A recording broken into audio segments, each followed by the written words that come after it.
पूरी बाइबल में सिर्फ प्रकाशित वाक्य रिवलेशन ही वो चैप्टर है जहां लिखा है कि धन्य है पढ़ने वाला। ब्लेसेड आर दो who read meditate the revelation, book of revelation. हमने 7 तरह की कलीसिया देख ली, 7 चर्चेस देख लिए, और हमने फिर क्या किया, 7 मोहरे देख ली, 7 सील्स, है ना, एग्जाम लूंगा, 7 सील्स देख ली, और 7 सील 6, हर काम 6 तक होता है, 7वें में टर्न हो जाता है, बदल जाता है। 7 सील थी, 6 सील देख ली, और जैसे ही 7वीं सील की बारी आई तो 7 तुरियां, ट्रम्पेट्स खड़ी हो गई, है ना। यानी कि जैसे समझ लो कि ये 7 सील्स है, इसमें 7 सील है, 7 मोहरे हैं, 1 2 3 4 5 6 तक तो सब हो गया। फिर जैसे ही 7वीं आई तो फिर उससे क्या हुआ, एक सीरीज और शुरू हो गई, एक इवेंट और शुरू हो गई। उसमें क्या हुआ, 7 तुरियां लिए 7 स्वर्गदूत खड़े हो गए, 7 एंजल्स। फिर हमने देखा 1 से लेकर के 4 5 6 5 तक देखा हमने, उन्होंने ब्लो किया और कुछ कुछ विपत्तियां धरती पर गिरी। और जैसे ही 7वीं तुरही आई, फिर 7 विपत्ति के कटोरे, बोल्स, वो धरती पे गिराएंगे, प्लेग धरती पे गिराएंगे। यानी 21 problems will come to on this earth। Hallelujah. 21 विपत्तियां, 21 problem इस धरती पे आने वाली है। उनके लिए जो लौदीकिया के चर्च के लोग हैं, उनके लिए जो सरदीस कलीसिया के लोग हैं, उनके लिए जो पिरगमुस के लोग हैं, जो टाइट भी देते हैं, जो चर्च भी आते हैं, लेकिन वो लेफ्ट बिहाइंड रहेंगे, वो रह जाएंगे। यानी गुनगुने लोग, मरे लोग और दुनियावी लोग, वो क्रिश्चियंस बचेंगे। ये प्रॉब्लम उनके लिए और ना मानने वालों के लिए ये प्रॉब्लम हेवन से गिराई जाएंगी, ताकि इसको इतना तहस नहस कर दें, यूजलेस कर दें, और जो कचरा है उसको पूरा हिला दे। यहोवा हिलाएगा, पूरा साफ कर देगा। फिर उसके बाद अपना राज 1000 साल के लिए शासन करेगा। प्रकाशित वक्त 9:12 प्लीज रीड। पहली विपत्ति बीत चुकी, देखो अब इसके बाद विपत्तियां और होने वाली हैं। और जब 6वें स्वर्गदूत ने तुरही फूंकी, तो जो सोने की वेदी परमेश्वर के सामने है, उसके सींगों में से मैंने ऐसा शब्द सुना, मानो कोई 6वें स्वर्गदूत से, जिसके पास तुरही थी, कह रहा है कि उन 4 स्वर्गदूतों को जो बड़ी नदी फरात के पास बंधे हुए हैं, खोल दो। देखो, इससे पहले क्या हुआ था, इससे पहले जो चौथी सील थी, जो 4th सील थी, उसमें क्या गया था, 1/3 लोगों को मार दिया गया था, 1/3 लोग मर गए थे, सॉरी 1/4 मर गए थे। और यहाँ पर ये बोला है कि जब स्वर्गदूत था, इससे बोला कि यूफ्रेटिस रिवर जो है, इफ्रात नदी है ना। इफ्रात नदी को हम लोग अगर पढ़ेंगे तो इसका वर्णन है, जेनेसिस निकालेंगे, उत्पत्ति 2:14 पढ़ेंगे। इस यूफ्रेटिस रिवर जो है, फरात नदी है, उसके बारे में जानने के लिए हमको उत्पत्ति 2 अध्याय 14वीं आयत पढ़नी पड़ेगी। Please read. और चौथी नदी का नाम फरात है। नदी में जो यूफ्रेटिस रिवर है, वहां पर 4 एंजल्स हैं, ऐसे चारों कोने में है, ठीक है ना। अगर नहीं समझ में आ रहा है तो पिक्चर चलाते रहो। हालेलुया, समझ गए बात। जब पूरा खत्म करेंगे तो पूरा समझ में आ जाएगा। तो 4 स्वर्गदूत हैं, वो 4 स्वर्गदूत कौन है? वो 4 स्वर्गदूत जो है फॉलन एंजल्स हैं, उनको वहां पर परमेश्वर ने पहले से ही बिठा रखा है। और उनका नेचर क्या होगा? फॉलन एंजल्स का, गिराए हुए स्वर्गदूत का नेचर कैसा होगा? ईवल है कि नहीं, बुरा करने वाले, है ना। सबको मालूम है ना कि 33% जो है एंजल्स गिराए गए हैं। ये तो मालूम है, इतना तो बहुत बार बता चुके हैं, जिसका वर्णन आपका यशाया 14 में है, एस्केल 28 में इसका वर्णन दिया गया है ना। आप कभी भी देख सकते हैं। तो ये जो इनको बोला खोल दो, कौन बोला है? यहोवा। समझ गया मेरी बात? यानी कि हर चीज बिना यहोवा के, बिना यीशु राजा के मूव नहीं कर सकती। तुमको मंत्र तुम्हारे खिलाफ किया गया, कोई तंत्र कामयाब नहीं हो सकता जब तक यीशु के अंडर में रहोगे। जब आप यीशु से बाहर जाते हो तो एक बड़ा फील्ड, ऐसा इमेजिन करो, अगर आप यीशु से बाहर हो तो एक बड़े से फील्ड में हो जहां तुम अकेले हो। तुमको कोई भी शेर अहेर कर सकता है, कोई भी लायन डिवोर कर सकता है, खा सकता है, फाड़ खा सकता है। कोई तलवार तुम्हारे खिलाफ कामयाब हो सकती है, या तुम्हें कोई पेस्टिलेशन क्या हो, रोग बीमारी विपत्ति आ सकती है, यदि तुम यीशु के बाहर हो। यदि तुम इसके अंदर हो, हमेशा सुरक्षित हो। Even they have to seek the permission from the Lord to hammer you. तुम्हारा ये बाल भी उनको उखाड़ने के लिए यीशु की परमिशन लेनी पड़ेगी। समझ यहां से? तो इनको छोड़ दिया। क्यों छोड़ दिया? क्योंकि धरती पे कोई मान नहीं रहा बात उसकी। यहोवा दंड पे दंड दे रहा है, सुधर जाओ सुधर जाओ सुधर जाओ, लेकिन कोई मान नहीं रहा है। जैसे ही खो दिया तो यूफ्रेटिस रिवर है। और जो फरात नदी है, ये करीब नदी जो है 2800 किलोमीटर लंबी है, और ये मिडिल ईस्ट में बहती है। ये बहती है पश्चिम एशिया सबसे लंबी नदी है, और ये तुर्की से, सीरिया के पहाड़ से होते हुए, इराक से होते हुए फारस की खाड़ी में गिरती है। फरात रिवर हिंदी बोलते हैं, यूफ्रेटिस इंग्लिश में बोलते हैं, और ये सूख रही है। हालेलुया। मैं यूफ्रेटिस रिवर के बारे में मैं जब पढ़ रहा था, यूट्यूब में देख रहा था, तो वहां पर लिख रहा था कि यूफ्रेटिस रिवर है, सूख रही। बोला ड्यू टू पॉलिटिक्स रीजन से सूख रही है। पॉलिटिकल मतलब कोई बोला हमारा एरिया नहीं है, हम नहीं करेंगे, है ना। देशों के बीच बहती है ना नदी, ये हमारा पार्ट नहीं है, कोई भी पैसा इन्वेस्ट नहीं करना चाह रहा है। और पॉलिटिकल गेन के बारे में कि इससे ज्यादा सबसे फायदा तो तुर्की को होता है, इराक को होता है, हम क्यों पैसा लगाएं? तो इस तरीके से भी वो पॉलिटिकली भी सूख रही है। लेकिन बाइबल के लोग जानते हैं ये क्यों सूख रहा है, क्योंकि बाइबल में ये शुरू में ही दर्ज कर दिया गया था, क्यों सूखेगी ही सूखेगी। क्यों? क्योंकि पूर्व के राजा, उसमें लिखा है, अगर आप यशाया 11 पढ़ेंगे 14 पढ़े तो वहां लिखा है कि मैं ऐसी सुखा दूंगा नदी को, फरात नदी को आने वाले समय में, कि लोग नंगे पांव चल करके आ जाएंगे। जब नदी सूख जाएगी तो क्या होगा? रास्ता हो गया ना। यानी कि पूर्व देश के राजा कहां आक्रमण करने आएंगे? इजराइल को। अंत में होने वाला है ना। पूर्व देश के राजा कौन? ये नदी बह रही है, तो नदी से क्या होता है? डिवीजन हो जाता है, पूर्व पश्चिम, पूर्व देश पश्चिम देश। पूर्व के देश कौन हो गए? चाइना, ये सारे देश हो गए हैं, वहां लड़ने आएंगे किससे?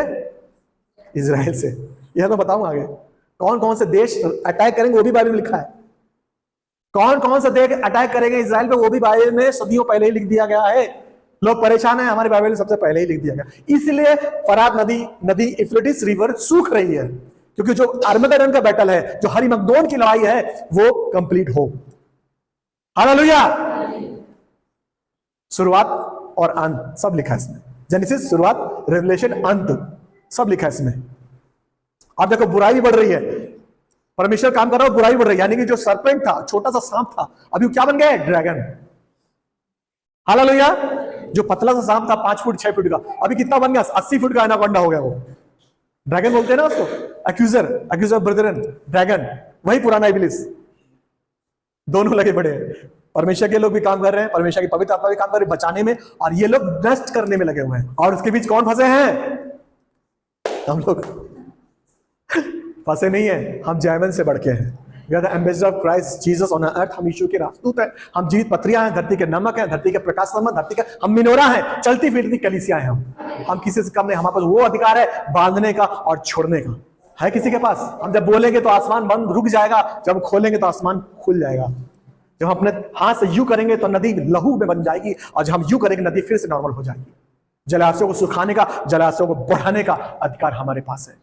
मौसम को बदलने का, मौसम को चेंज करने का अधिकार हमारे पास है। अब बोलो पास्टर साहब आप ऐसा कैसे बोल रहे हो? क्योंकि बाइबल में लिखा है जो यीशु ने किया उससे बढ़ के हम करेंगे। जॉन 12, 13, 14, यूहन्ना के 12 में लिखा है, पढ़ के कलाम देख लो। तुम मुझसे बड़े बड़े काम करोगे। हालेलुया। एक्ट्स के 3 अध्याय में सुंदर गेट पर यीशु मसीह क्या कभी नहीं गुजरे होंगे उस मंदिर के पास? बहुत बार यीशु तो हर संडे आराधना में जाते थे वहां, सबत को। क्या उसको लंगड़ा भिखारी नहीं दिखा था, जिसका वर्णन प्रेरितों के 3 अध्याय में है कि नहीं? फिर वो जॉन और पीटर को क्यों दिखा? क्योंकि परमेश्वर ने जो बोला था उसको पूरा होना था। यीशु ने कहा मैं जाऊंगा और पवित्र आत्मा भेजूंगा, और वो लोग रुके रहे, पवित्र आत्मा के सामर्थ्य से भरे रहे। जब उसने उसको देखा, I silver and gold I have none, but in the name of Jesus you walk. Hallelujah. वो लंगड़ा उसी समय चलने लगा। हालेलुया। वो लंगड़ा जो था वो सोच रहा था कुछ दमड़ी मिल जाएगी, फिर से मैं इसी दशा में रहूंगा। लेकिन यीशु का प्लान कुछ अलग है, कुछ बड़ा है। हालेलुया। हमारे बीच में एक ऐसा परमेश्वर है जो तुम्हारे 1.5 किलो के दिमाग से बढ़ के काम कर सकता है। एफिशिएंस 3:20 में लिखा है, जो तूने आंखों ने न देखी, जो तेरे कानों ने न सुनी, तेरे चित्त में न चढ़ी, ऐसी आशीष परमेश्वर ने अपने से प्रेम करने वालों के लिए छोड़ी है। परमेश्वर की बड़ी महिमा होनी थी, और वो लंगड़ा चलने लगा। और यही फ्रोत रिवर जो है, या मैं पढ़ाऊंगा नहीं, बहुत टाइम हो जाएगा। जेनेसिस के 14 अध्याय के 1 से 10 लिखा है कि जहां फर्स्ट मर्डर इसी यूफ्रेटिस रिवर में हुआ था। केन ने हाबिल को मारा था, और ये वही जगह है जहां उत्पत्ति 6 और 7 में जहां फ्लड आया था। यही फरात नदी थी, यही यूफ्रेटिस रिवर थी, और यही वो जगह है जिसका निम्रोद ने बाबेल बनाया था, टावर बनाया था, शिनार प्रदेश। हालेलुया। और यही जगह है जहां परमेश्वर की खिलाफत करी गई थी, जेनेसिस 11 के 12 में। ये फरात नदी है, यूफ्रेटिस रिवर का एरिया है पूरा, इतना इंपॉर्टेंट है।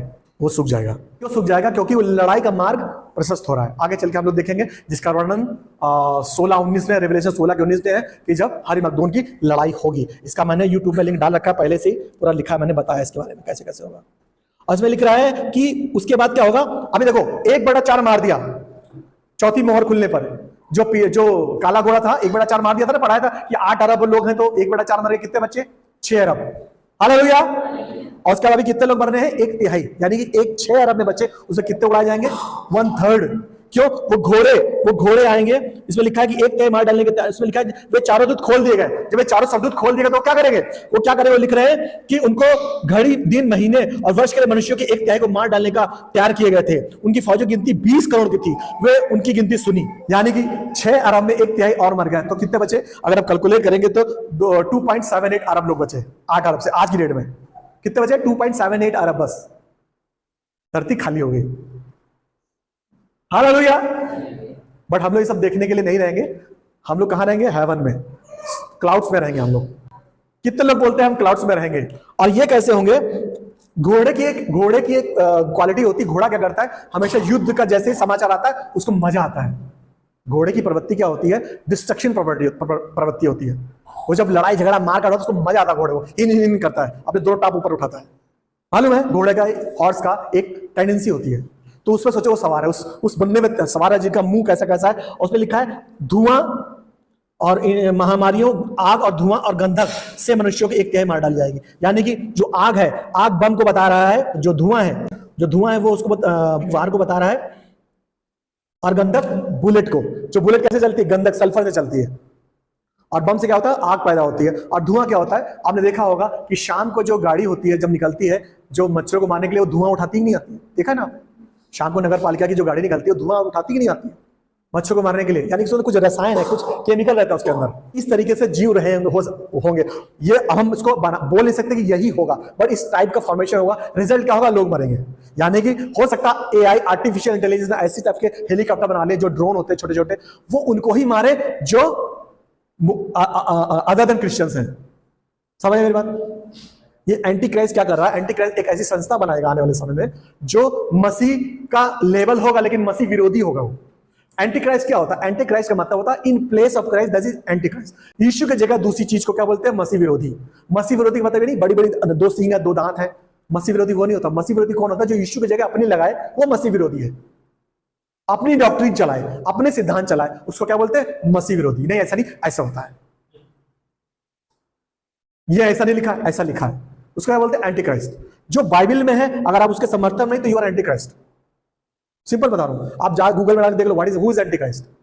In place of the Christ, in place of the word of God, any other thing, that is anti Christ. यीशु के अलावा कोई दूसरी चीज जो बिब्लिकल नहीं है, वो मसीह विरोधी है। जैसे बताया पूर्वी बिजली और सब शक्तिमान की कलीसिया, ऐसे सारे बहुत सारे हैं जो अपने आप को यीशु मसीह बोलते हैं। बहुत सारे लोग हैं, अभी 5-6 तो जिंदा घूम रहे हैं यीशु मसीह। तो वो कौन है? एंटी क्राइस्ट है, जो अपनी विचारधारा डालते हैं लोगों में। तो ये एक ऐसा एंटी क्राइस्ट जो होगा, मिस्टर एंटी क्राइस्ट जो होगा, वो यीशु के विरोध में होगा, लेकिन लेवल लगाएगा क्रिश्चियनिटी का, क्योंकि क्रिश्चियनिटी के बारे में क्रिश्चियंस ही जानते हैं, और उसको डिफेम करेगा। बाइबल में लिखा है कि तुम्हारे अगर एक गाल में कोई थप्पड़ मार दे तो तुम दूसरा आगे कर दो। लिखा है ना? लिखा है कि तुमको अगर कोई 1 किलोमीटर ले जाए, तुम उसके साथ 2 किलोमीटर जाओ। लिखा है ना? लेकिन एंटी क्राइस्ट क्या है? तुम्हें एक थप्पड़ मार, तुमसे घूसा मार के खत्म ही कर दो। That is anti Christ. Hallelujah. मेरी बात समझ लेना कि तुम्हारे एक थप्पड़ मारा तो उसके मुंह में कस के मारो, दांत बाहर आ जाए। ये क्या हुआ? Anti Christ. उसने हमारा सामान ले लिया, मैं ऐसे मुकदमा डाल के सारा सामान वापस लूंगा, छोड़ूंगा नहीं इसको। ये क्या है? Anti Christ. बाइबल के उल्लट। हो सकता है कभी कभी हम मसीह में चलते चलते मसीह विरोधी हो सकते हैं, लेकिन उसके लिए पवित्र आत्मा के साथ बैठना, वचन के साथ चलना बहुत जरूरी है। वो आपको क्षण क्षण बताएगा कि हम कब एंटी क्राइस्ट हो गए, कब हम क्राइस्ट के जैसे हो गए। हालेलुया। क्रिश्चियन का मतलब है like Christ one. Christian Christ one, यीशु के जैसा, यीशु के विरोध में नहीं। बिब्लिकल। अभी अमेरिका में लोगों ने वेपन्स वगैरह खरीद लिए हैं, पता है, एंटी क्राइस्ट से लड़ने के लिए। आएगा तो अपन लड़ेंगे उससे, टक टक टक टक टक। ये क्या है? ये बाइबल में नहीं है। बाइबल में है घुटने में आ जाओ, प्रेयर करो, परमेश्वर की विपत्ति हमारे ऊपर ना आए, हम उठा ले जाए, हम रैप्चर हो जाए। तो वो कुछ ड्रोन जैसा होगा, बनाएगा, ड्रोन घर घर में जाएगी, है ना? अभी देखो बहुत पहले ऐड हम लोग देखते होंगे, ड्रोन से सामान आता है, देखा ना ऐड आता है। अरे टीवी पिक्चर नहीं देखते, लेकिन कभी कभी ऐड तो देखा होगा। अरे आज तो धर्मी बन जाते हो कि मैं लेक्चर मारूंगा। इसमें आता ना ऐसा ड्रोन जैसा आता था, बच्चा बैठा हुआ, उसका सामान आ जाता है, ड्रोन ऐसा टक टक करता है, सामान देखा होगा ना। वो क्या वैसे टाइप होंगे, उसमें फोम होगा, उसमें केमिकल्स होंगे जो उनको ही टारगेट करेंगे जो क्रिश्चियंस नहीं है। और जो क्रिश्चियन लेफ्ट ओवर होंगे, जो फिलडेल्फिया के लोग होंगे, जो सर्दीस के लोग होंगे, वो खुश हो जाएंगे, बदला ले लिया, बदला ले लिया। जो बच्चे क्रिश्चियंस होंगे, जो ट्रिब्यूलेशन में जाएंगे, जो ढीले डाले, बोले बहुत अच्छा किया, ये बढ़िया आया, ये है मसीहा। एक से संस्था बनाएगा, है ना, झूठा मसीहा। और जो बिब्लिकल लोग हैं, जो बाइबल के लोग, उनको टच नहीं करेगा। जो दूसरे धर्म के लोग उनको परेशान करेगा। तो 20 करोड़ वही उड़ाए जाएंगे। 20 करोड़ की जनसंख्या होगी इनकी, जो इस तरीके से वो बनाएगा। हो सकता है इवल स्पिरिट की सेना हो सकती है, कुछ भी हो सकता है, we are not clear. But ये क्लियर है कि 20 करोड़ की संख्या होगी और 1/3 लोग मार दिए जाएंगे। और लोग जो है इससे खुश रहेंगे, इस एंटी क्राइस्ट से, इस संस्था से। ये बड़ा अच्छा काम कर रही है यार। लेकिन सैडेस्ट पार्ट इसका, सबसे दुख भरा ये है इसमें कि लोग फिर भी मन नहीं फिराएंगे। सबसे गड़बड़ बात यह है, परमेश्वर इसलिए अलाउ कर रहा है कि ये 4 जो एंजल्स छोड़ दिए गए हैं, ये 20 लोगों की जो सेना निकली है, इससे लोग डर करके यीशु के पास आ जाए, फिर भी वो यीशु के पास नहीं आएंगे, मन नहीं फिराएंगे। स्कॉलर्स तो ये तक बोलते हैं कि उस समय, उस महाक्लेश में, उस ट्रिबुलेशन पीरियड में कोई भी एथीस्ट नहीं बचेगा। मतलब एथीस्ट भी मूर्ति पूजने लगेगा या यीशु को मानने लगेगा कि देयर इज वन गॉड। समझ रहे ना? इतना भयावह मंजर होगा, कोई विपत्ति अब से लेके कभी नहीं पड़ी होगी। बाकी मनुष्य ने उन मरियों से ना मरे थे, अपने हाथों कामों से मन ना फिराया कि दुष्ट आत्माओं की और सोने चांदी पीतल और पत्थर और काठ की मूर्तियों की पूजा ना करें, जो ना देख सकती है, ना सुन सकती है, ना चल सकती है, और जो खून, टोना, व्यभिचार और चोरी उन्होंने की थी, उससे मन ना फिराया। समझ गए मेरी बात? समझ रहे मेरी बात? अभी देखो, अभी ये 6 ट्रम्पेट है जो छठवें, फिर देखा 13 में लिखा है कि छठवें सरदूत ने तुरी फेंकी, तो यानी कि 4 फरात नदी के 4 जो है सरदूत खोल दिए गए। उसके बाद 10 का 7 पढ़िए, रेवलेशन 10 का 7 पढ़िए प्लीज रीड। वरन 7वें स्वर्गदूत के शब्द देने के दिनों में जब वह तुरई फूंकने पर होगा, तो परमेश्वर का गुप्त मनोरथ और समाचार के अनुसार जो उसने अपने दास भविष्यद्वक्ताओं को दिया पूरा हुआ। हालेलुया। अभी देखो, जो 6 ट्रम्पेट है, कई लोगों को थोड़ा मुश्किल लग रही होगी, कोई बात नहीं, वो पिक्चर बन जाएगा। जो 6 ट्रम्पेट है, जो छठी तुरई है और जो 7वीं तुरई है ना, इसके बीच 3.5 साल का गैप है। समझ रहे मेरी बात? हालेलुया। छठवीं तुरई, देखो मैंने क्या बोला कि जो रिवलेशन है, जो प्रकाशित वाक्य है, ये क्या अनवेलिंग द सीक्रेट है, जो छुपा उसको खोलना, उसको क्या बोलते हैं? प्रकाशित वाक्य। उस पर टॉर्च मारता है यीशु का आत्मा, और ये इसलिए इसमें यीशु मसीह ने लालच दिया है। लालच क्या दिया है, मैं तो ऐसा अपनी भाषा में बोल रहा हूं ताकि लोग पढ़े, क्योंकि इसमें आशीषें छुपी हुई है 7, ताकि लोग इसी बहाने पढ़े। लोग जनरली इसको पढ़ते नहीं, छोड़ देते हैं, क्योंकि पास्टर समझ नहीं पाते और पास्टर समझा नहीं पाते, और लोगों का भी इंटरेस्ट नहीं होता। हर चीज छुपी हुई है, हर चीज एक सीक्वेंस में नहीं है, कुछ इधर है, कुछ इधर है, कुछ इधर है, कुछ इधर है, इसलिए समझने में थोड़ा दिक्कत आती है। लेकिन अगर मेहनत करेंगे, पवित्र आत्मा के साथ बैठेंगे, तो हम खोज नहीं पाएंगे, क्योंकि परमेश्वर ने लिखा इसलिए है कि तुम समझो। और बाइबल में अगर कहीं कॉमा भी लगाया तो उसका मतलब यह कि तुम समझो। तो यीशु मसीह ने कहा कि धरती आकाश चल जाएंगे, मेरा लगाया हो एक कॉमा भी बिना पूरा हुए नहीं टलेगा। समझ रहे मेरी बात? इसलिए हमको उसको पढ़ना जरूरी है।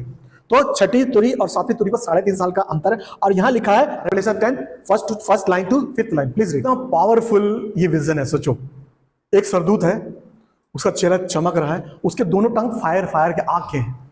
समझ रहे ना?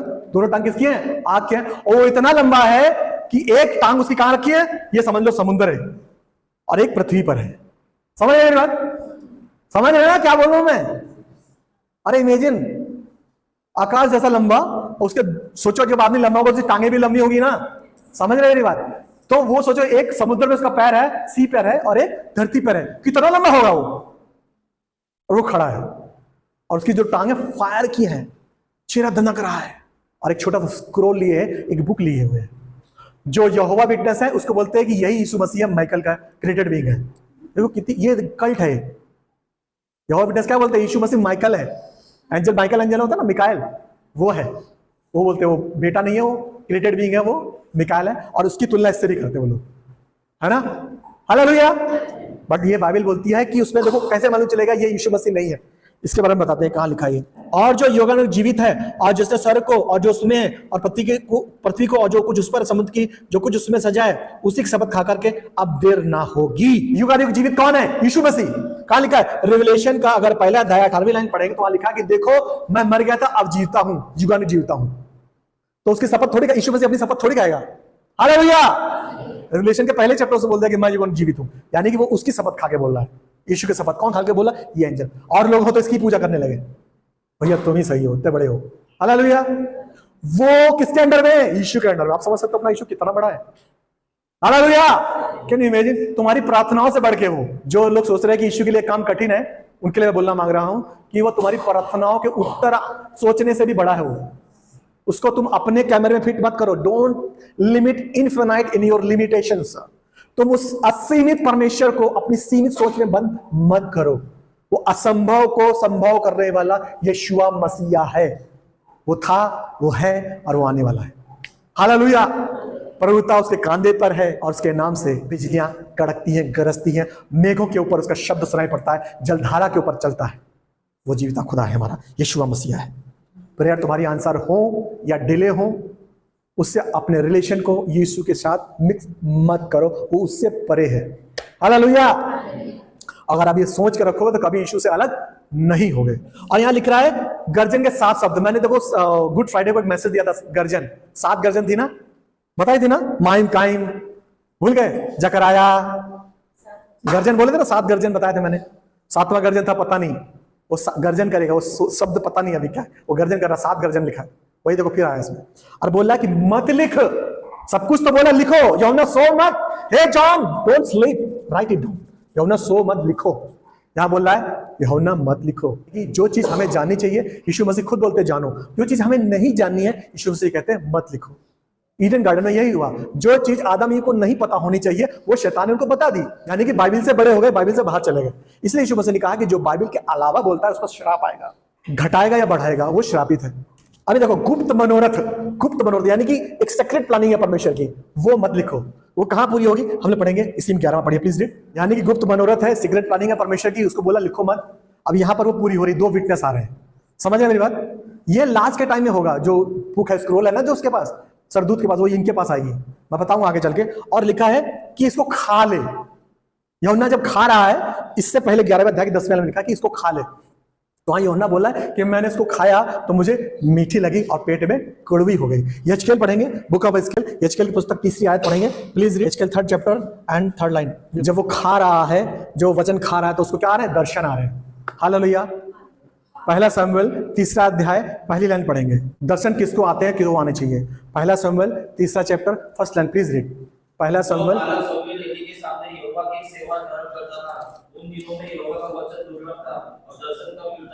यानी कि जब वचन खाया, जब हम when you read the word of God, जब परमेश्वर के वचन पढ़ते हैं, खाते हैं, खाने मतलब ऐसे ऐसे, और उसके बाद ऐसे ऐसे करते खाते हैं ना, चबाते हैं नहीं चबाते हैं, और उसके बाद आपके कहाँ जाती है, पेट में जाती है। फिर क्या होता है, जो गाय होगी, अब मैंने पहले बताया भी, जो गाय होती है, जो भैंस होती है, उनके 4 कंपार्टमेंट होते हैं, वो लोग जल्दी जल्दी खा जाते हैं। उसके बाद वो लोग क्या करते हैं, खाली बैठे समय में जुगाली करते हैं, निकाल के उसको और पचाते हैं, यानी कि उसको मनन करते हैं, मेडिटेट करते हैं। तो वर्ड ऑफ गॉड क्या है, जब आप खा लेते हैं, यहाँ पर क्या मैं आपको खिला रहा हूँ, अब मेडिटेट क्या करना है, आपको घर पे जाके मेडिटेट करना है, आपको उतार लेना है, समझ नहीं आ रहा तो भी जो भी 20%, 30%, 40%, फिर घर पे जाके उसको पढ़ना है, उसको चुगाली करना है कि जो भी बातें पास्टर ने बोली है क्या बिब्लिकल है कि नहीं। हालेलुया। अगर नहीं है तो I must ask to the pastor after service. Pastor नहीं बोलेगा, मैं तो चैलेंज करता हूं, जो भी बातें अगर मैं आउट ऑफ कॉन्टेक्स्ट बोलता हूं, आप मेरे साथ बैठे चर्चा करें कि पास्टर ये ऐसा है। हालेलुया। ओपन है सबके लिए, डाउट लेके मत जाएं, और कुछ भी मेरे खिलाफ कुछ भी मत सोचें। हालेलुया। क्योंकि मेरे जो मुंह पे दिखता है वही अंदर है, बिल्कुल क्लियर है। मैं आपके लिए प्रे करता हूं और आपसे सबसे प्रेम करता हूं, मेरे लिए सब बराबर है। Hallelujah, hallelujah, hallelujah. तो क्या रहता है कि जो स्लैंडरिंग जो मैंने बात उठाई थी, वो सैटेनिक है, जो बीच में मसीहों में काम करता है, वो इसी तरीके से काम करता है, इधर की उधर, उधर की इधर, वो ही चर्चेस में दरार लाता है। समझ रहे मेरी बात, मेन है उसका जड़, क्योंकि वो वचन से तो हम लोग को गिरा नहीं सकता, क्योंकि वचन हमारे पास। तो क्या करेगा, कमजोर आदमी क्या करेगा, बुराई करेगा, पावरफुल आदमी क्या करेगा, वही इसको पीट देगा। लेकिन कमजोर आदमी क्या करेगा, पीठ पीछे बुराई करेगा तुम्हारी, क्योंकि तुम्हारा सामना नहीं कर सकता। समझ मेरी बात, सामना कौन करेगा, शेयर करेगा। तो ये है। तो विजन, जब आप वर्ड ऑफ गॉड पढ़ते हैं, मुझे एक बात समझ नहीं आती है, I don't understand and comprehend the thing कि without reading Bible how you can get dreams and visions frequently. लिखा है, बाइबल बोल रही है कि जहां वर्ड ऑफ गॉड नहीं था, वहां पर विजन नहीं था। हालेलुया। 1 शमूएल 3 का 1 भी लिखा हुआ है। और लोग निरंकुश हो गए थे। मैंने इस पर एक बार पहले बोला है। तो जब उसने बुक खाई, कड़वी इसलिए लगी क्योंकि कड़वी बात बोलनी पड़ रही थी उसको। हर एक आदमी मीठा मीठा बोलना चाहता है, और सबको, मैंने उससे यही बोला अपने भांजे से, मैंने बोला कि मैं तुम्हें कड़वा कड़वा बोल रहा हूं, तो मुझे भी अच्छा नहीं लग रहा है, क्योंकि मैं तुम्हारे बीच से ही आया हूं बाहर, लेकिन मुझे बोलना पड़ रहा है, क्योंकि कड़वी जो मेडिसिन होती है वही फायदा करती है। मीठा मीठा बोल के तुम्हारे मैं विनाश का कारण नहीं बनूंगा, कि हम भी तुम्हारी शादी में चले गए और डांस वांस किया, खाया पिया चले आए। नहीं, इलीगल है, बिब्लिकल नहीं है। मैं पार्टेक नहीं करूंगा। कड़वा लग रहा है, बट सच यही है। तो जॉन ने जब खाया, उसको कड़वा लगा, लेकिन उसने बोला। फिर क्या लिखा है परमेश्वर ने यहाँ, मनोरथ का पूरा कैसे बोला कि मंदिर का जो भीतरी है, उसमें लिखा है, ये तो पता चल गया ना, आगे लिखा है कि मंदिर के बाहर का आंगन छोड़ दे और मत ना, क्योंकि अन्य जाति को दिया। यानी कि जो जेरूसलम का जो टेंपल है, उसके अंदर क्या है, डोम ऑफ रॉक है। क्या अभी क्या वहां डोम ऑफ रॉक है, वहां पर अक्सा मस्जिद बनी है। वो इस्लामिक खलीफा थे जिन्होंने क्या किया था, इसको कब्जे में ले लिया था 683 ईस्वी के बाद। इस्लामिक जो उलेमा थे, इन्होंने क्या किया, कब्जा कर लिया उस जगह को, फलस्तीनी लोगों ने। कहा, ये परमेश्वर के मंदिर जो है सुलेमान का मंदिर, है ना, हालेलुया। यानी कि पहले सुलेमान ने बनाया था, फिर बेबीलोन ने उसको डिस्ट्रॉय कर दिया, करा, फिर इजराइल लोग आए थे ना, इजराइल आए थे और ये नेहमिया सब आए थे, उन्होंने फिर से बनाया, फिर से उसको डिस्ट्रॉय कर दिया गया रोमन्स लोगों ने। फिर 683 यीशु के मृत्यु के 683 साल बाद खलीफा ने उस पर कब्जा कर लिया। अभी वेस्टर्न वॉल जो बची हुई है ऐसा, वहां पर जो यहूदी ऐसे करते हैं, देखा होगा आप लोग, देखा ना, वो मंदिर उजाड़ है, यानी मंदिर का पिछला भाग उधर है, वो जो लोग बेचारे ऐसे करते हैं, वो उनके कब्जे में है, डोम ऑफ रॉक बोलते हैं उसको। और वहां पर अक्सा अल अक्सा मस्जिद है, जहां पर other than Muslim no one can enter, hallelujah, Muslim बिना कोई एंटर नहीं कर सकता। तो लिखा है यहाँ पर, देखो ये भी लिखा है, अरे बाबा रे परेशान हो जाता हूं पढ़ के, लिखा है उठ मंदिर के वेदी और उसके उपासना करने वालों को नाप ले, पर मंदिर के बाहर का आंगन छोड़ दे। यानी कि जो अंदर का है वो तेरा है, लेकिन बाहर का मैंने जंटाल को दे दिया, वो रौंदेंगे इस मंदिर को। और एंटिकोस चौथा था, जिसने अपने अबोमिनेशन ऑफ डिसोलेशन किया था, घृणित वस्तु उस मंदिर में उसने लगाई थी, यानी अपनी मूर्ति लगाई थी, और सुअर का कुछ उसमें पिग भी लगाया था, पूरा खराब किया था उसको बोलते हैं घृणित उजाड़ने वाली वस्तु, वो ऑलरेडी कर चुके। यानी कि बाइबल में अगर आप ध्यान से पढ़ेंगे तो ऐसी कोई घटना नहीं जो हो न चुकी हो, और होगी भी, रिप्ले होना हर चीज का, यानी कि हो चुका है। एंटियोकस 4 को भी मानते यही एंटी क्राइस्ट था, नहीं, उसने कर चुका है, उजाड़ चुका है। अभी फिर से एंटी क्राइस्ट आ रहा है, जो असली है बस विरोधी, वो प्रकट होगा, और इसको क्रिश्चियन लोग सपोर्ट करेंगे, समझ मेरी बात, क्योंकि उसने 20 करोड़ की सेना थी, मार मुर दिया है ना, और बोला मंदिर में फिर से बना रहा हूं। और याद रखें मंदिर बन नहीं पाएगा, थर्ड टाइम प्रिपरेशन हो जाएगी लेकिन बन नहीं पाएगा। क्यों? क्योंकि ये घृणित वस्तु लगाएगा तो जो इजरायली हैं उनकी आंखें खुलेंगी, समझ रहे मेरी बात, क्योंकि उसमें वो नहीं कर सकते ना। अरे यहूदी, ये तो फालतू, अभी देखो यहूदी फर्स्ट कमिंग का दया कर रहे हैं, पहले कमिंग का, तो वो भी फंस जाएंगे। वो बोले, वो एंटी क्राइस्ट क्या बोलेगा, मैं ही हूं, वो फर्स्ट कमिंग मैं हूं। क्रिश्चियंस सेकंड का भी देखो, मैं दूसरा हूं, मैं ही हूं, वो नहीं था। और जो मुस्लिम है उनका दज्जाल, दर वेटिंग फॉर दज्जाल, वो दज्जाल का इंतजार कर रहे हैं, एक आंख वाला वो भी इंतजार कर रहे हैं कि वो आएगा सब। यानी कि जो अब्राहमिक रिलीजन है, जिसमें तीन धर्म निकले हैं, यहूदी, क्रिश्चियनिटी एंड इस्लाम, एक रिलीजन बनाएगा जिसको बोलेंगे वन वर्ड वन फेथ, एक ही दुनिया, एक ही सिक्का, एक ही विश्वास, और एक ही चलाने वाला एंटी क्राइस्ट विश्वास जमाएगा। और सुनो, और ध्यान से सुनो कलीसिया, ध्यान से सुनो, 3.5 साल से देखो लिखा है 1260, यानी कि 3.5 साल, यानी कि 6 ट्रम्पेट से 7 ट्रम्पेट के बीच कितना टाइम पीरियड है, 3.5 साल। और इस 3.5 साल में 2 विटनेस आएंगे। वो जो स्क्रोल था उस सरदूत के पास, ये इनके पास आएगा, वो समझ रहे ना, वो ये प्रचार करेंगे, और वो खतरनाक प्रचारक होंगे। वो ऐसे प्रचारक नहीं होंगे मुंह देख करके प्रचार करें जैसे आजकल के प्रचारक, हालेलुया। वो ऐसे प्रचारक होंगे जो मुंह देख करके डरेंगे नहीं किसी से, अरे बड़ा आदमी है, इसके सामने मत बोलो, गुस्सा हो जाएगा। वो प्रचारक फायरी प्रीचर होंगे। वो कौन है? एक दूसरा हनोक। कई लोग बोलते हैं वो एलिया, तो देखो सभी लोग, इसमें भी कई डॉक्ट्रिन्स हैं, इसमें भी कई थ्योरी हैं, थ्योरी पे मत जाओ, ये जानो कि 2 आएंगे, हालेलुया, क्योंकि इसमें बहुत लोग उलझ चुके हैं। हाँ, मेरा भी मानना है कि हनोक है, लेकिन मूसा पर ज्यादा लोग फोकस करते हैं, 70% मूसा को ही बोलते हैं। क्यों? क्योंकि चिन्ह और चमत्कार के लिए। हम लोग देखेंगे कि ये 2 विटनेस खत्म करूंगा, बस हो गया, क्योंकि कम्युनियन है।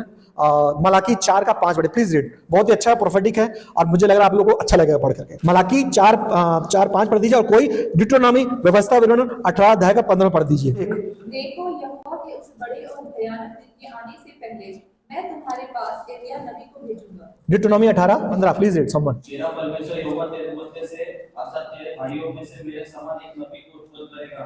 अब ये जो दोनों होंगे धूम मचाएंगे, और ये हम लोग देखने के लिए रहेंगे नहीं, लेकिन ऊपर से देखेंगे ये लोग धूम मचाएंगे, ये लोग लिटरली फायर गिराएंगे, फायर।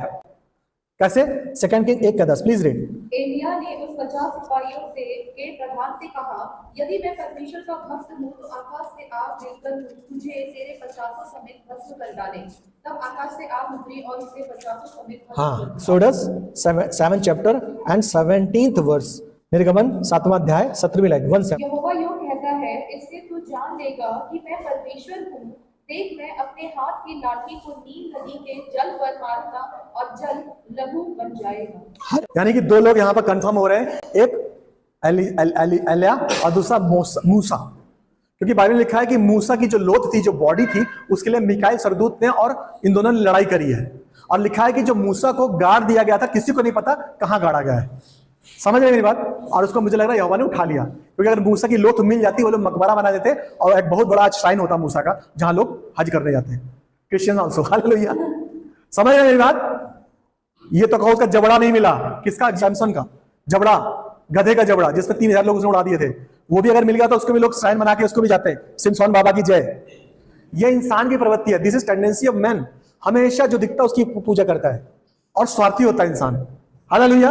इंसान में दो फितरत क्या क्या है? जो दिखता है उसकी पूजा करने लगता है, जो से पावरफुल दिखता है कि काम बना देगा, और दूसरा स्वार्थी होता है। ये दो क्वालिटी होती है इंसान की, हर एक के अंदर रहती है, कम ज्यादा होती है, लेकिन जो यीशु में आते हैं हम तो हट जाती है।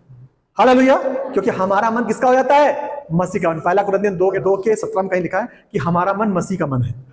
हमारा मन किसका हो जाता है? हम दूसरे के बारे में सोचने लगते हैं। हम क्या सोचने लगते हैं? हर इसकी प्रभु दुआ कबूल हो जाए। नहीं तो पहले क्या सोचते हैं? मरे तो मरे, हमें क्या करना है। लेकिन अभी हम लोग घुटने में आते नहीं, परमेश्वर बीमार है, इसके लिए हम दुआ कर रहे हैं, खुदावन इसको नौकरी दे दे, इसको बचा ले, साल्वेशन है। अभी हमारी सोच अलग है कि नहीं? है कि नहीं? अरे बोलो ना, है ना? अब हमारी सोच अलग है, मसीह का मन आ गया है। किसी से गुस्सा हो जाते हैं, लेकिन थोड़ी देर हम लोग नॉर्मल हो जाते हैं। और आज तो खास तौर से नॉर्मल होना है, आज तो खास तौर से नॉर्मल होना है, क्योंकि बड़ा खाना है, प्रभु भोज है। इसलिए किसी ने अगर पास्टर के खिलाफ या पास्टर के अगेंस्ट में, मैं नहीं, कोई पास्टर, हालेलुया, मैं नहीं बोल रहा मैं अपने लिए कि मेरे लिए अच्छा रखो, नहीं। मेरे लिए तो मुझे लगता है 90% लोग अच्छा ही थॉट रखते होंगे मेरे लिए, क्योंकि मैं कड़क नहीं बोलता हूँ। हालेलुया। और कड़क बोलता हूँ तो ऐसा बोलता हूँ कि खराब भी नहीं लगता, और बोल भी देता हूँ, ये मुझे पता है। किसी पास्टर में बोलो, कोई पास्टर पैसा बना रहा है, कुछ कर रहा है, मत बोलो, कर्ज मत लाओ अपने ऊपर। मैन ऑफ गॉड है वो, वुमन ऑफ गॉड है। दाऊद से सीखो, उसने कभी भी साउल पर हाथ नहीं उठाया। दाऊद हमारे पास एग्जांपल है। कर रहा, करने दो उसका, उसके साथ हम इश्यू में रहेंगे। अगर आपके एल्डर पीपल है जो उन्होंने चर्च तोड़ी या जो भी किया, ठीक है भैया, इससे क्या होगा? क्लेश आएगा, तुम्हारी जो हमारी जो स्पिरिचुअल लाइफ है उसको खा लेगा वो शैतान। आप बढ़ोगे नहीं। अगर आप मीटिंग कर रहे हो 3 घंटा, तो उसमें मैंने देखा लोगों को 2 घंटा जम के बुराई करते हैं एक दूसरे की, समझ रहे बात? और एक आधा घंटा प्रेयर और आधा घंटा लंबी लंबी प्रार्थना। परमेश्वर हमारा बहरा है क्या? 5 मिनट में सुन लेता हूं, है ना? तो ये सब हमें चीजें, स्पिरिचुअल प्रिंसिपलिटीज को ध्यान में रखना है कि हमको क्या करना है। अनजाने में जाने में हम ना कर। आज कम्युनियन है तो खास तौर से अगर हमने किसी पास्टर की बैंड बजाई हो, क्षमा मांगना, उसकी फोटो सामने लेके आना कि परमेश्वर कभी गलती करी हो, क्षमा कर मुझे, है ना? हम तो बोलते रहते हैं कि प्रभु कभी जाने अनजाने में क्षमा कर, ताकि हमारी प्रार्थनाएं रुके ना। घाटा हमारा ही है, प्रार्थनाएं आपकी रुकेंगी। और किसी के अंदर मैल मत रखो, सामने सामने बोल लो, प्रेम से बोल लो, एक ही एक बात कर लो, कुछ भी अंदर मत रखो। क्योंकि जहां पर पानी रुक जाता है वो स्टेगनेंट वाटर क्या होता है? बदबू करने लगता है। फ्लो होना चाहिए विचारों का। हालेलुया। तो एलिया और मूसा की भी लोग पता नहीं, और एलिया, यानी कि जो बॉडली फॉर्म में है उसको डिस्ट्रॉय होना ही होना है। बाइबल में लिखा स्वर्ग में, हेवन में मांस प्रवेश नहीं कर सकता, यानी कि इस बॉडी को इस यहां का यहां मिलना ही मिलना है। यानी कि वो मारे जाएंगे। कौन? एलिया, क्योंकि उसको अभी जीवित है ना, इसी ऐसा ही जिस कलर में था गंजा, अभी वैसे घूम रहा है वहां। सॉरी बताते हैं वो मोटा था ऐसा, अभी सॉरी, है ना, वैसे घूम रहा है। क्यों? क्योंकि उसकी बॉडी ग्लोरीफाई नहीं हुई। वैसे जैसा था, गोरा काला जैसा था वैसे ही। मूसा जैसा ही स्मार्ट था, सुंदर था, वैसे ही। यानी कि वो 80-120 साल का होगा उस समय, थोड़ा सा ऐसा हो गया होगा। हालेलुया। तो उनको मरना ही है, बिना मरे वो हेवनली ग्लोरीफाई नहीं होंगे। तो वो एलिया आएगा, स्क्रोल दिखाएगा, उसमें नई नई बातें होंगी, बता रहा हूं मैं। उन्हीं लोग को पता चलेंगे जब सामने सामने बोलेगा, अच्छा यीशु मसीह सच्चा परमेश्वर है, मानता कि नहीं मानता? नहीं मानता। अच्छा तू कौन से कंट्री का है? कुछ देश का है, जा तेरे बारिश नहीं होगी, जा। नहीं हो, बारिश नहीं हो रही, उसको पावर है बंद करने का। अच्छा तू क्या? अच्छा तेरा इतनी बारिश होगी तू डूब मरेगा। अच्छा तू नहीं मरे, फायर गिरा देता हूं, चल जा, अगले दिन से देख तेरे फायर गिरेगी तेरे। ऐसे बोले, यानी कि he is mighty in deed and word. वो लोग नॉर्मल आदमी नहीं होंगे, वो वचन से बोलेंगे और पावर भी होगी उनके पास, तुरंत का तुरंत। थक जाओ, सब डरेंगे, दुनिया काम जाएगी और लाइव देखेंगे लोगों को। और हम अब प्रस्तुत कर रहे हैं 2 गवाह हैं जो हलचल मचा रखी दुनिया में, लोग परेशान हैं, हर तरफ से कई परेशानियां डाल रहे हैं, ऐसा करके हेडलाइंस आएंगी 24/7। फिर क्या होगा? अथा कुंड से। अच्छा दूसरा है मूसा, लेकिन मेरा जो पर्सनल मानना, मैं हनोक बोलता हूं, हनोक आएगा, मेरा जो मानना है। आई मे बी रॉन्ग, क्योंकि हनोक था, जिंदा उठा लिया गया था। और मेरे हिसाब से वचन है फर्स्ट कुरिन्थियंस में कि जो शरीर है, शरीर का फल नष्ट होगा। अनाज जब नष्ट होता तब नए पैदा होते हैं। तो वो भी अभी 7 शरीर कहाँ है? हनोक हेवन में ही है, मालूम है ना? तो वो भी हो सकता है।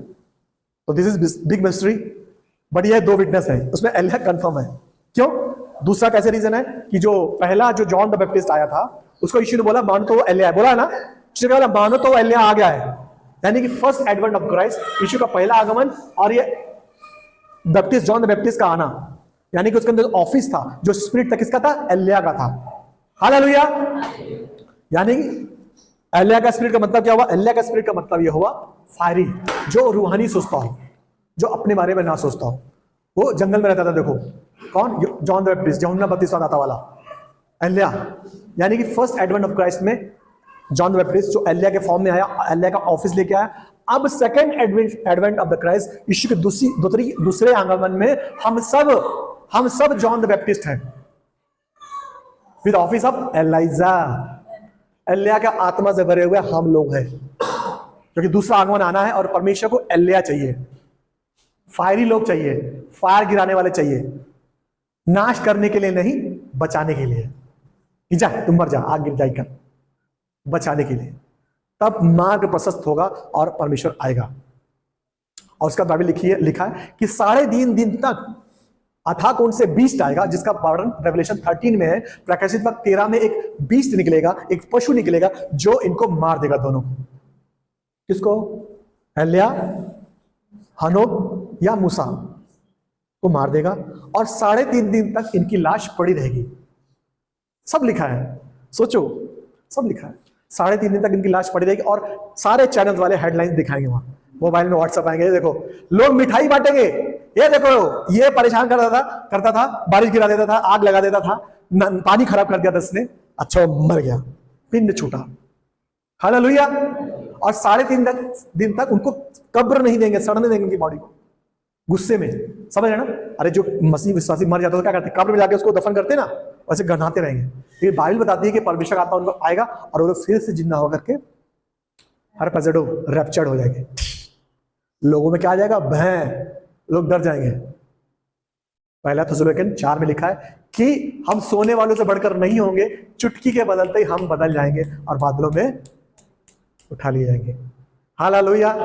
बिल्कुल पैरेलल चल रहा है। देखो ओल्ड टेस्टामेंट 2 किंग 2:11 में एलिया उठा लिया गया, अग्नि में रथ का घोड़ा आया, उठा लिया गया, हम लोग भी उठा लिए जाएंगे। और दुनिया के अंदर भय आ जाएगा, जो उन्होंने प्रचार किया उसमें कई लोग मन फिराएंगे, लिखा है। फिर उसके बाद जो संस्था है उससे लोगों का मन खट्टा हो जाएगा, ये झूठा मसीहा लगता है। हाँ, ये तो बोल रहा था ये, वो तो उड़ गए लोग, चमत्कार पर नमस्कार करते हैं ना आगे दुनिया के लोग। अब ये जो बोल रहे थे सही हो रहा था, सब कुछ हो रहा था, और ये उड़ गया। उसका लिखा है कि भूकंप होगा और 5000 लोग दब के मर जाएंगे, तो लोग और डर जाएंगे। समझ रहे ना? पिक्चर चली कि नहीं चली? इसके बाद ये 3.5 साल तक होगा। उसके बाद एंटी क्राइस्ट पूरा मैनिफेस्ट करेगा। फिर उसके बाद आगे है एक ड्रैगन है, एक लेडी है, एक बेबी है, अगले चैप्टर। उसके बाद 2 बीस्ट हैं जो समुद्र से निकलते हैं। उसके बाद बैटल ऑफ आर्मेगेडन है। उसके बाद एग्जाम है। हालेलुया। तो बहुत जल्दी खत्म कर दूंगा।